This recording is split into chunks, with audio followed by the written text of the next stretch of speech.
Pour moi, je pense que le plus grand défi, c'est de faire en sorte que notre traitement soit pérenne dans le temps et que notre taux de succès reste important, 10-20 ans après qu'on ait mis en place l'implant.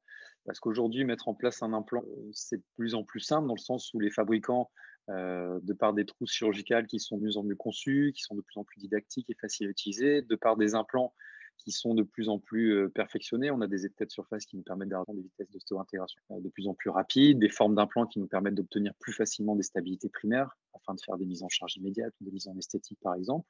La pratique est aussi facilitée par la chirurgie guidée aujourd'hui, parce que la chirurgie guidée nous permet très facilement, à partir du projet prothétique, de pouvoir vraiment mettre l'implant en place tel qu'on souhaite, tel qu'on l'a visualisé et conçu sur la radio 3D.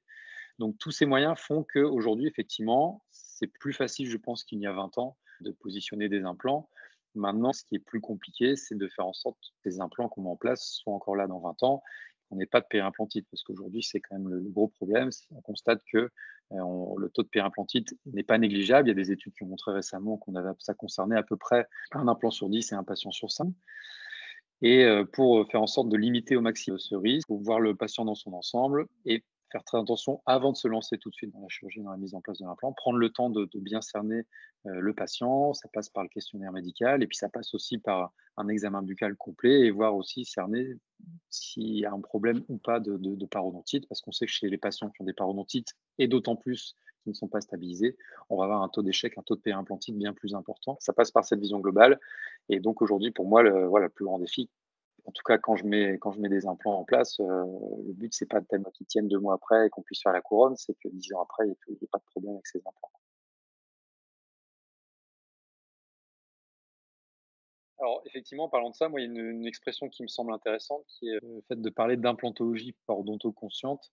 C'est-à-dire que pour moi, la parodontologie et l'implantologie vont vraiment ensemble. On ne peut pas faire de l'implantologie sans avoir de notion en parodontologie.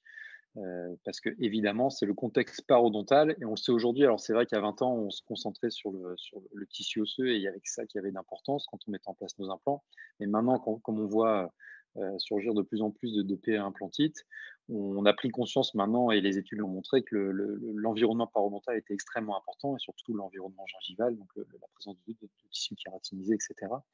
Donc voilà, pour moi, le fait de parler d'implantologie parodonto-consciente, c'est le fait d'avoir une bonne vue d'ensemble, à la fois parodontale, au moment où on va mettre en place nos implants. Et je pense que c'est ça, dès le départ, qui va être la clé de la pérennité du traitement. Et puis, ça va aussi passer par des notions en parodontie médicale et donc l'importance de l'hygiène et donc l'importance d'utiliser des brossettes interdentaires autour des futures reconstitutions implantoprothétiques, etc. Donc voilà, c'est une expression effectivement que j'affectionne particulièrement.